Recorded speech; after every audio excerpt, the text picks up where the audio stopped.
에스겔을 보고 있는데요. 에스겔 같은 책을 보면 예언자의 삶은 어땠을까라고 하는 생각이 듭니다. 여러분이 생각할 때 예언자의 삶은 어떠했을 것 같으십니까? 그러니까 어느 날 하나님의 말씀이 나에게 임하는 겁니다. 그냥 일상을 살아가고 있는데 어느 날 하나님께서 나에게 오셔서 하나님의 말씀을 주시고 그 말씀을 가서 전하라 라고 하는, 우리가 그러한 사명을 받았다라고 한다면 그때의 마음은 어떨까? 그렇게 살아가야 되는 삶은 어떨까라고 하는 것을 한번 생각해 보게 됩니다. 예언자는 하나님의 말씀을 맡은 사람입니다. 하나님과 백성 사이의 중보자 역할을 하는 사람이고요. 하나님께서 보내시는 곳에 가서 그곳에 사는 사람들에게 하나님의 말씀을 전하는 사람들입니다. 에스겔이라고 하는 사람은요, 이스라엘 백성에게 복음을 전하는 사람, 하나님의 말씀을 전하는 사람으로 부름받았습니다. 그것을 5절에는 이렇게 표현을 했습니다. 너를 언어가 다르거나 말이 어려운 백성에게 보내는 것이 아니요 이스라엘 족속에게 보내는 것이라 했습니다. 그리고 나서 이제 이어지는 11절 말씀에도 보면은요, 사로잡힌 내 민족에게로 가서 그들이 듣든지 아니 듣든지 그들에게 고하여 이르기를 주 여호와의 말씀이 이러하시다 하라. 에스겔이 받은 사명이었습니다. 같은 족속 이스라엘에게 갔고요. 그들이 듣든지 아니 듣든지 가서 여호와의 말씀을 전해라 라고 하는 것이 에스겔이 부여받은 사명이었습니다. 우리가 어저께 본문에서부터 이제 오늘 본문까지를 함께 이어서 살펴보면 좋은데요. 실은 어제 본문은 오늘의 본문과 내용이 거의 비슷합니다. 에스겔이 가서 복음을 전해야 되는 이스라엘 백성은 어떤 상태였는가라고 할 때, 우리가 어제 본문 2장 5절 말씀을 보시면은요, 그들은 패역한 족속이라 그들이 듣든지 아니 듣든지 그들 가운데에 선지자가 있음을 알지니라. 그러니까 하나님께서 에스겔을 보내시고 하나님의 말씀을 전하라 하시는데, 실은 에스겔이 가서 복음을 전해야 되는, 하나님의 말씀을 전해야 되는 사람들, 그 환경은 어떠한 사람들이냐면 패역한 족속이라고 되어 있고요. 오늘도 우리가 보았지만 11절에 듣든지 아니 듣든지, 그리고 어제 본문 2장 5절에도 그들이 듣든지 아니 듣든지, 또 어저께 보면 2장 7절에도 이게 이어집니다. 그들은 심히 패역한 자라 그들이 듣든지 아니 듣든지 너는 내 말로 고할지니라. 에스겔에 나오는 이렇게 반복되는, 그리고 또 에스겔의 특징 중에 하나다라고 할 수 있는 단어가 바로 이것입니다. 듣든지 아니 듣든지. 어제 본문부터 시작해서 총 3번을 반복해서 나오는데요. 하나님의 말씀을 맡은 사람, 에스겔 같은 그런 하나님의 놀라운 환상을 보는 사람, 에스겔이 보았던 환상은 에스겔 1장에 기록되어 있었죠.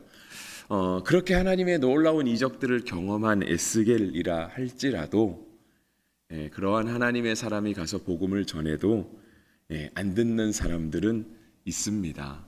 그러니까 옛날에도 있었고 지금도 있습니다. 저는 이 아침 우리가 하나님 전에 나와서 말씀을 듣는 우리가 다 하나님의 말씀을 맡은 사람이라 믿습니다.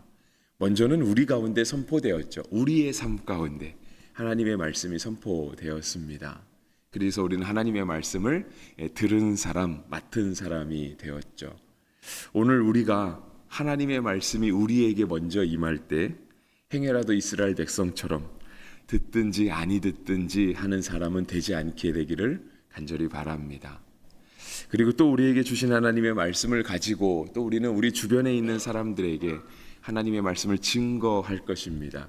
그것이 꼭 우리가 목소리를 높여서 그들에게 증거하는 것은 아니지만, 내가 하나님의 말씀을 들은 사람으로서 사람들과는 조금 구별되게 살지 않겠습니까? 안 들었으면 모르지만 들었는데 똑같이 살 수는 없는 거잖아요. 그러니까 우리가 말로 전하지는 않는다 할지라도 분명 우리의 행동으로, 생각으로, 또는 우리의 심성으로 그렇게 하나님의 말씀을 전하게 될 텐데, 우리 주변에 있는 사람들이 하나님의 말씀을 듣든지 아니 듣든지 우리가 여전히 하나님의 말씀을 붙들고 사시는 하나님의 백성이 되시기를 간절히 바랍니다. 에스겔 같은 사람이 전해도 안 듣는 사람은 있습니다. 우리가 전하면 더 많겠죠. 우리는 에스겔보다 어쩌면 전하는 실력이 부족하잖아요. 에스겔보다 어쩌면 더 은혜를 덜 받았을 수도 있고요. 하지만 에스겔 같은 사람이 전해도 듣지 않는다라고 하는 것을 우리가 생각하면서 오늘 우리가 전하는 복음을 사람들이 꼭 다 듣지는 않겠구나. 그리고 설령 거부하고 오늘 본문의 말씀처럼 패역한 모습을 보인다 할지라도 우리가 하나님의 말씀을 포기하거나 또 그것으로 인하여 너무 마음 상해하지 않게 되시기를 주의 이름으로 간절히 축복합니다. 그러면 에스겔이 가서 복음을 전하는데 사람들이 안 듣잖아요. 물론 듣는 사람도 있었겠지만 안 들었다라고 한다면 과연 예언자의 삶은 불행했을까 하는 겁니다. 그러니까 구약에 나타난 많은 예언자들이요, 실은 하나님의 말씀을 열심히 전했는데 거의 다 듣지 않습니다. 이스라엘 백성들이 듣지 않고요. 또 이제 이스라엘 주변 민족들을 향해서도 하나님께서 예언자들을 보내셔서 말씀을 전하는데 잘 듣지는 않습니다. 마치 오늘날 우리가 복음을 들고 여러 사람에게 전해도 이 세상 사람들이 잘 듣지 않는 현실과 같다 할 수 있겠습니다. 그런데 그렇다라고 한다면 과연 예언자들의 삶은 불행했을까 하는 거죠. 내가 아무리 맡은 사명을 충성되게 감당하고 계속해서 똑같은 말을 반복하고 그래도 사람들은 전혀 들은 척을 하지 않고 예언자의 삶은 힘들고 고단하기만 했을까라고 하는 것이죠. 그런데 그렇지 않습니다. 그럴 리는 없는 거죠. 하나님의 사람의 삶이 불행하진 않습니다. 하나님의 말씀을 받아 사는 우리의 삶이 불행하지 않습니다. 저는 여러분들이 이 말에 먼저 아멘할 수 있게 되시기를 간절히 바랍니다. 왜냐하면 하나님이 도우시기 때문에 그렇습니다. 6절부터 9절까지 기록된 말씀을 제가 읽어드리겠습니다. 너를 언어가 다르거나 말이 어려워 내가 그들의 말을 알아듣지 못할 나라들에게 보내는 것이 아니니라. 내가 너를 그들에게 보냈다면 그들은 정녕 내 말을 들었으리라. 그러니까 이 말씀은 어떤 뜻이냐면요, 하나님께서 에스겔을 외국인에게 보내지 않았다라고 하는 거예요. 이스라엘 백성에게 보냈다라고 하는 거죠. 이스라엘은 하나님의 택하신 백성인데 하나님의 말씀을 받아 사는 사람들인데 도리어 그들은 안 듣는 거예요. 근데 도리어 만약에 에스겔이 말이 통하지 않는 이방 사람들에게 가서 복음을 전했다라고 한다면 도리어 그들은 들었을 것이다. 그러니까 이스라엘 사람들의 마음이 그만큼 강팍해졌다라고 하는 것이고 이방 사람들은 하나님의 말씀을 처음 듣고 대해서 도리어 더 그들이 하나님의 말씀을 더 수긍했을 것이다라고 하는 거예요. 대표적인 것이 이제 요나와 같은 사람이죠. 요나가 아수르에 가서 니느웨에 가서 복음을 전하잖아요.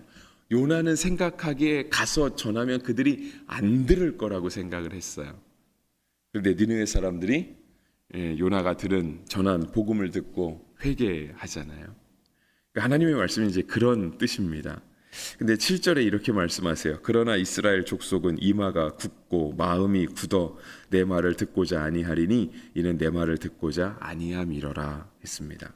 그런데 하나님께서 그렇게 아무리 전해도 듣지 않는, 그리고 그렇게 복음을 전하는, 하나님 말씀을 전하는 에스겔을 향해서 8절과 같이 말씀하세요. 보라, 내가 그들의 얼굴을 마주 보도록 내 얼굴을 굳게 하였고 그들의 이마를 마주 보도록 내 이마를 굳게 하였으되 내 이마를 화석보다 굳은 금강석 같이 하였으니 그들이 비록 반역하는 족속이라도 두려워하지 말며 그들의 얼굴을 무서워하지 말지니라 하시니라. 이스라엘 백성이 안 들을 거라는 거예요. 이스라엘 백성은 마음도 굳고 이마도 굳고 얼굴도 굳고 도리어 에스겔이 와서 말을 전하면 그들이 에스겔의 코앞까지 다가와서 얼굴을 마주대하고 하나님의 말씀을 거부할 거라는 거예요. 그러니까 진짜 그거 한번 해봐 이런 거예요. 얼굴을 마주대하면서 하나님 말씀을 전해보라고, 우리가 듣나 보라. 끝까지 안 듣겠다. 우리가 하나님 말씀을 전하는데 하나님 말씀을 그렇게 얼굴을 마주대하면서 우리가 이렇게 당당하게 하나님 말씀 앞에 설 수 있을까요? 이스라엘 백성이 그럴 거라는 거예요. 그런데 하나님이 뭐라고 말씀하시냐면 9절에 그들이 이마를 굳게 하고 마음을 굳게 하고 얼굴을 굳게 하겠지만 내가 에스겔 너의 이마를 더 굳게 해주겠다. 그들을 상대할 수 있을 만큼 화석보다 굳은 금각성같이 하였으니 비록 그들이 반역하는 족속이라도 두려워하지 말며 그들의 얼굴을 무서워하지 말라 하시니라. 그래서 예언자들의 삶은 불행하진 않았을 겁니다. 슬프지는 않았을 거예요. 왜냐하면 설령 전하는 말을 그들이 들은 척도 하지 않는다 할지라도 하나님이 그들과 함께 하셨기 때문에 하나님이 그 하나님의 말씀을 맡은 사람, 하나님 앞에 사명을 받아 살아가는 그 사람과 하나님이 함께 계셨기 때문에 사명을 맡은 사람의 삶이 슬프거나 불행하지는 않았을 것입니다. 저는 그래서 우리가 10절의 말씀처럼 되기를 바랍니다. 우리 10절의 말씀, 우리 새벽에 하나님 말씀 같이 읽는 게 참 쉽지 않은데요. 그래도 성경 말씀이니까 하나님 말씀이니까 우리 10절 말씀 같이 한번 읽어보면 좋겠습니다. 같이 보시죠. 또 내게 이르시되 인자야 내가 내게 이를 모든 말을 너는 마음으로 받으며 귀로 듣고. 오늘 우리에게 이러한 은혜가 있게 되기를 바랍니다. 여러분 하나님이 여러분에게 말씀하실 때 여러분이 하나님의 하시는 말씀을 마음으로 받으며 귀로 듣게 되시기를 간절히 바랍니다. 하나님께서 우리에게 말씀하신 것 같은 것보다 더 큰 복은 없습니다. 하나님이 우리에게 말씀을 주시면서 사명도 맡기시고 함께 대화하자 하시고 그 말씀을 전하라 하시는 것, 그것이 하나님이 우리를 택하신 증거이고요. 우리가 하나님의 사람이라고 하는 증거입니다. 그리고 11절과 같은 그러한 사명도 우리에게 주어지기를 바라는데 11절에 이렇게 말씀하시죠. 사로잡힌 내 민족에게로 가서 그들이 듣든지 아니 듣든지 그들에게 고하여 이르기를 주 여호와의 말씀이 이러하시다 하라. 오늘 우리가 살아가는 삶의 환경, 삶의 자리를 나아가서 주 여호와의 말씀이 이러하시다. 그들이 듣든지 아니 듣든지 우리가 벌써 하나님의 말씀을 마음으로 받고 귀로 들어서 그렇게 전달할 수 있는 사명이 우리 가운데 있게 되기를 주의 이름으로 축복합니다.